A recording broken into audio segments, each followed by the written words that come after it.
let's start. Hello, this is Makiko from RAYKI Love. How are you?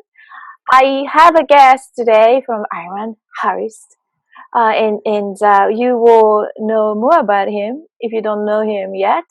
So we've been talking about the heart and a different tool that you can use to expand your heart or connect much deeper or deeper level, so that your journey and your life will be more colorful and more fulfilled.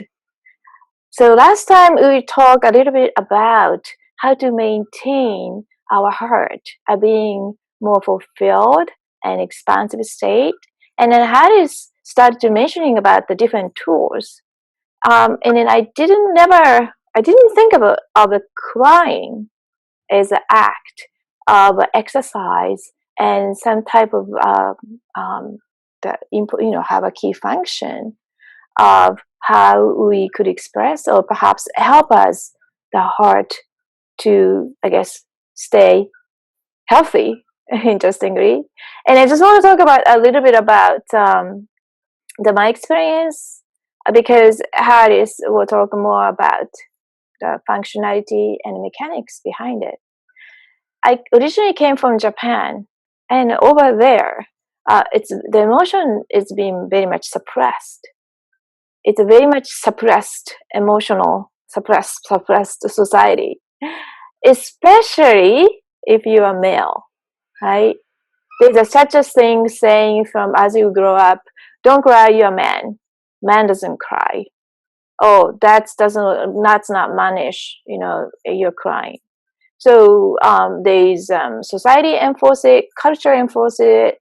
Somehow they entangle with the religion things and the drama tale that the teacher tells the kids. It's a beauty not to show your sorrow, and then they often suffer alone behind the scene, and then they quote it. It's beautiful.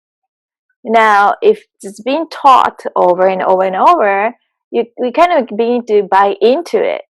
And I didn't even know I was buying into the idea until I came to this country and I see so many men cry. I was like, oh, you're crying.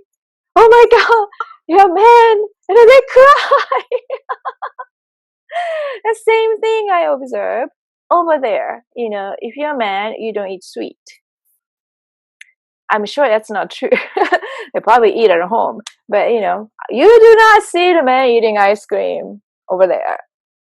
Now, here, the first thing I saw in the airport, this older, gentle, elderly man, senior man, was going up to the ice cream parlor and then getting ice cream and starting to give me, oh, the man is eating ice cream. And he's like so happy. And this man is not just a man, it's a wise man. It's an older gentleman. My God, this is a very different place. So my eyes kind of opening and begin to question, did I learn something very different things? And then why man cannot cry?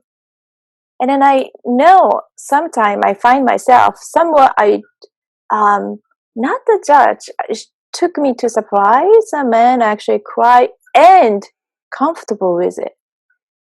And then I started to honor, right, how beautiful that is, and how honorable and how secure that person is, be able to express, both positive and negative feeling. So it's kind of eye-opening for me from Japan, from East to come West.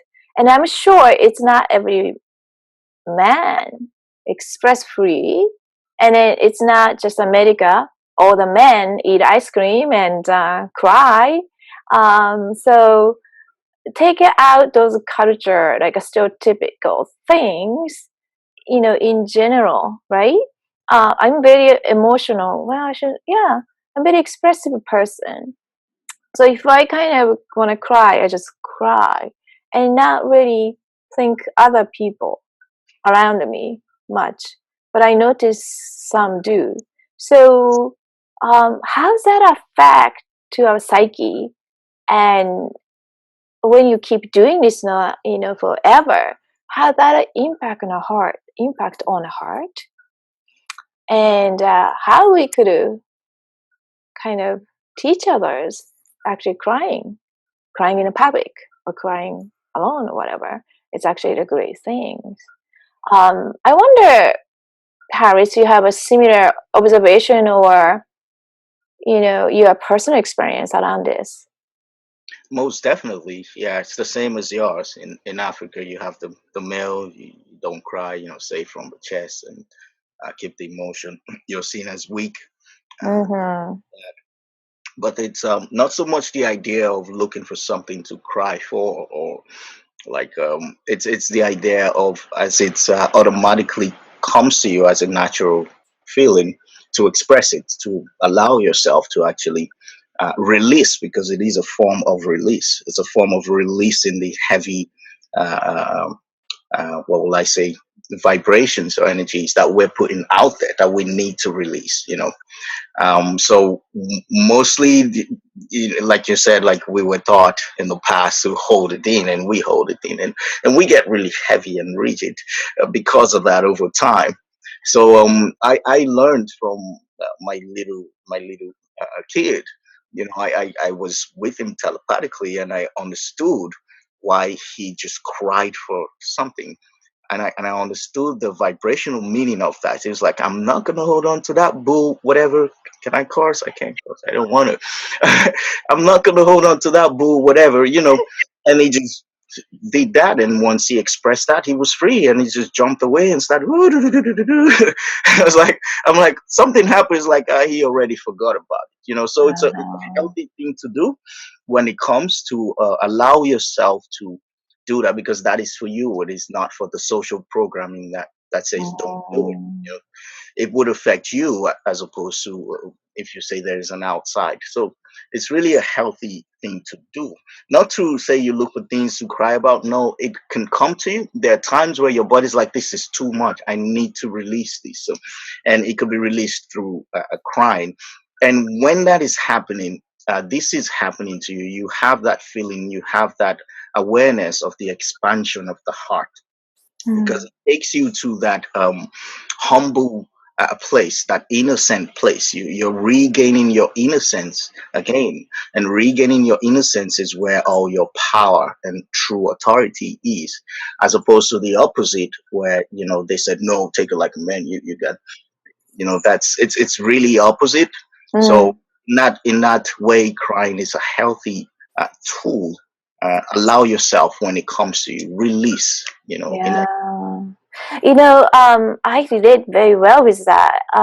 I still remember when I transitioned from Japan to United States, I just felt so much of the space. It's allowed. I was allowed to be a little bit more myself and more space, not just physical space, like you said. It's okay. Yes, express your emotional self, your emotional. Yes, and then I notice also there's a lot to release, and as an empath like you, and as a healer, we take on other people's emotion without even knowing, and we tend to release on their behalf. Or sometimes we just don't know. We're just a sponge. And then I do remember sometime. I do understand this is not mine, but its tear comes out, and it is okay. And as they say, "Are you okay?" Yes, I'm okay. This is yours. This is for you. And the person almost always understand it is true. So this is somewhat interesting that sometimes you could become a catalyst of energetically connected being around you, and you are, in a way, by expressing, releasing on their behalf, they begin to be more connected, aligned to their own self, the emotional body. So I've seen that, and I'm also surprised how much of those things influence on you. Social, you could say programming. We are completely exposed, especially when you are, quite innocent time. And some people are still under the influence. So I hope what you taught us today will touch more people, and they start to crying as a release mechanism. And be able to see more African men cry in public. Yeah, it is. It can be seen as a joyous release thing because once you do that, what you start feeling afterwards is really a freedom. You have this Mm. wow, and then this amount of joy can come in after the release. And I want to kind of jump to the say the up. They call it the opposite of crying, which would be laughter. Mm. So laughter naturally is just something that expands the heart. So however you can laugh, because that's what, if I was going to promote something, I will promote laughter force, because that one actually goes directly for you opening that heart, and you want to get heart based, you want to get away, lodge away from the mind very quickly. Just laugh, find something to make you laugh, you're already heart based.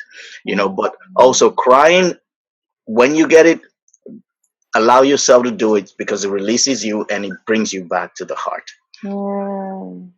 That's beautiful. I like that. The laughter first, connecting to heart. That's a good one, Harris. I really like it. Okay, thank you so much, Harris. Our time is up, so we're gonna close this up about a different tool to connect yourself with the heart as well as expand the heart. We talk about crying and laughter.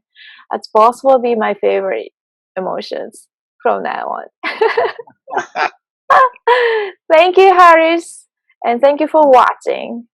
Wonderful. And until then, be well and thank you.